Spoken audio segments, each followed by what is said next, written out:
So in the last session, we have understand about how to use your normalized space. So now you'll understand what you mean by forward XPath. What you mean by forward XPath. So to speak about this forward XPath, right? First, try to understand parent and child relation, guys. Parent and child relation in HTML tags. If you know about these relations, right, then that is going to be very easy to write your forward XPath or your backward XPath, which is called as XPath access. Okay. So now let me go back to any one of the HTML page that is having a very good structure, and I'll try to explain more about that. So let me take the help of this HTML tag called as day. Okay. Now let me make it little bigger such that will be understand more and more. Now, yeah. So let me take this structure. Now, if you observe very clearly, right, I have the element called as date of birth available. So now what I want to do here is how I want to start with here is I went and identified my select tag. Okay. Assume that this select tag is not having any attribute. This select tag is not going to be having any attribute. Assume that you have only a select tag. Fortunately, we have a tag select tag with the attribute called name here. Assume that you are not going to have anything. Take an example like this now. So I'm going to delete the entire property that is available here. Okay. Assume that we have a tag like this. Now I want to go and identify my date tag, but there is no tag available. There is no tag available for me now. Now, what I want to do here is in such cases, I want to go and see if there is any tag that is available with constant values. Yes, very simple trick that you want to remember here is these labels will never get changed. If you go and see here, right, be any application, AngularJS application, React, or whatever it may be, the text, the controls will be get changed, but these labels will never get changed. See here, the labels will never get changed. It is going to be available always a constant value. I already told you in my previous video how to identify your labels or inner text using a text method, right? So now using that, how you can able to identify your parent and child. Now what I'm going to do here is to identify my select tag. What I'm going to do, I'm going to see which is the element very near for me having a constant value. What is the element which is very near for me to identify a select tag here. Now my observation is here, date of birth is the tag, right? Date of birth is the only element that is having a constant text. Now what I want to do here is I want to take the reference of this element and then I want to come and identify this select tag. I repeat you again, I want to identify this label tag with the text called date of birth, and then I want to come and identify my select tag. Fine. Now how to come this one?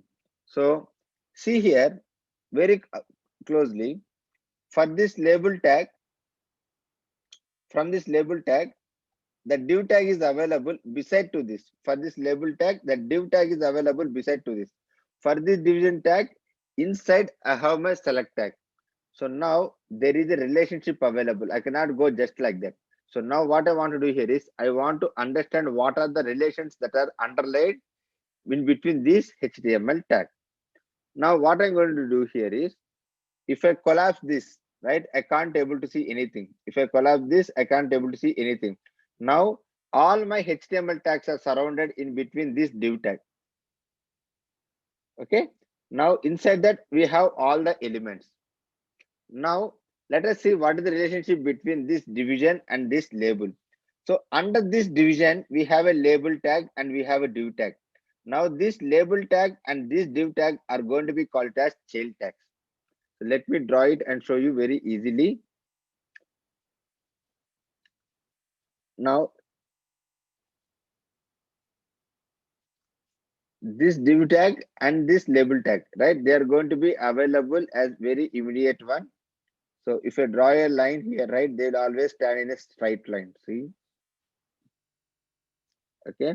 Now these both are going to be the relationship between these two elements are going to be called as parent and child.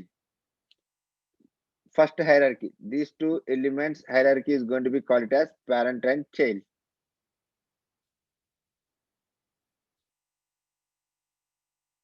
Okay, let me draw it now. So we call this one as parent and child relation. So now what is a parent and what is a child there? What is a parent and what is a child?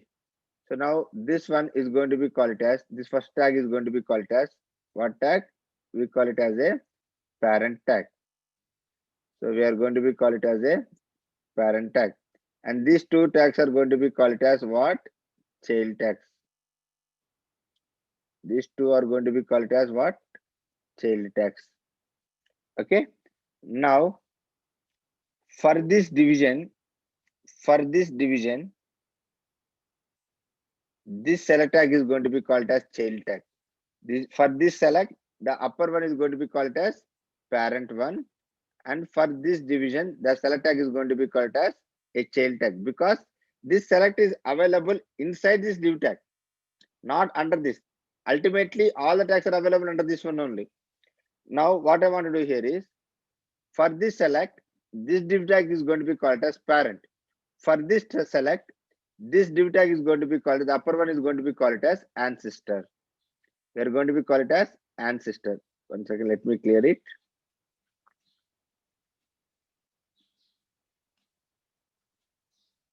For this select tag, the upper tag is going to be called as what tag? Ancestor. We call it as ancestor. Okay. Now, if the elements are going to be available in a same line, if the elements are going to be available in a same line like this, right? We call them as siblings. What we call them? So if any element that are going to be available here, right, in a same line, we call them as siblings. Okay. Now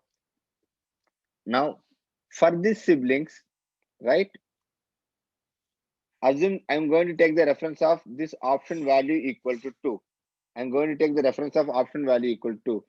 For this option value equal to 2, the elements which are available before to that, we are going to be call it as preceding siblings.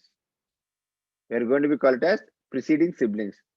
For this option value equal to 2, what are the tags that are available after that, right? We are going to be call it as following siblings. We are going to be call it as following siblings. So now, for a quick recap, how to understand it? So if the elements are going to be stand in the same line, we call it as siblings. From your reference element, the elements that are available before to that, we are going to be call it as preceding siblings. After to that, we are going to be call it as what? Following siblings. Okay. So if there is only one indentation available, if there is only one indentation available from any tag, then immediately we are going to be call it as parent and child. Example this. So under this division, the first indentation only is available. Under that we have two tags. One is going to be called as label tag and div tag. Okay. So for this label and this div, the relation is nothing but my parent and child. For this div and this div, the relation is going to be called as parent and child. If there is two indentations available, now see here, for the division, in the first division I have a parent, under that I have another select tag. Okay. Now for this select tag, this upper div tag is going to be called as ancestor. For this select tag, the most immediate one is going to be called as a parent tag. Okay. Now these are the relationships that you want to identify to go and write your XPath access. Okay. So just go through back this video and try to understand the relationship very easily. Okay. Now take an example that I want to identify my select tag by taking the help of this date of birth. Okay. Now first what I want to do here is, first I'll go and identify my date of birth. Now from this date of birth, I want to identify my select tag. So how can I go? Is there any direct relationship to go here? No. So now how the element is looking? My element is looking beside to this label tag available in the div tag. My select tag is available in the div tag. Where is this div tag available? This div tag is available beside to this label. So if this label and this div tag are available in the same line, now what I call? So for this label, the following sibling is going to be called as my div tag.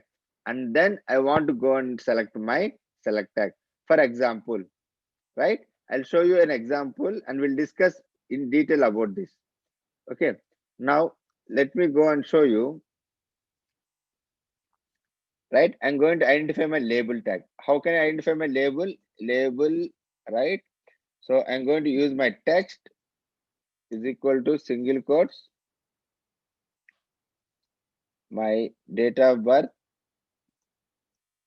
Okay, fine. Now what I want to do, I want to identify my div tag. So the div tag is available as a following sibling, right? For me.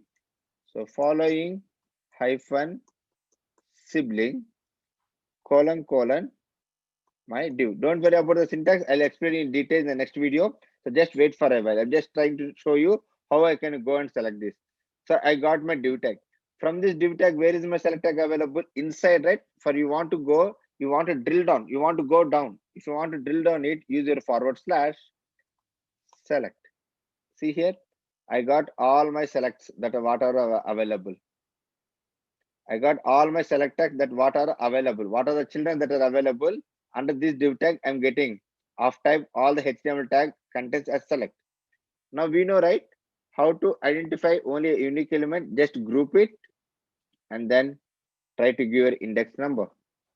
Now I'll able to get only my first tag. So like this, even though if the elements are going to be very much dynamic in nature in runtime, right? When you know about this XPath access, right, we can able to go and identify the elements very easily. All you want to understand here is the relationship between the HTML tags. Okay, so self tag, parent tag, child tag, siblings. Again, these siblings are going to be available as following sibling and preceding sibling. Okay, so now in the upcoming videos we'll understand more about so the syntaxes that are available to identify each type of the relationship that are available on your XPath.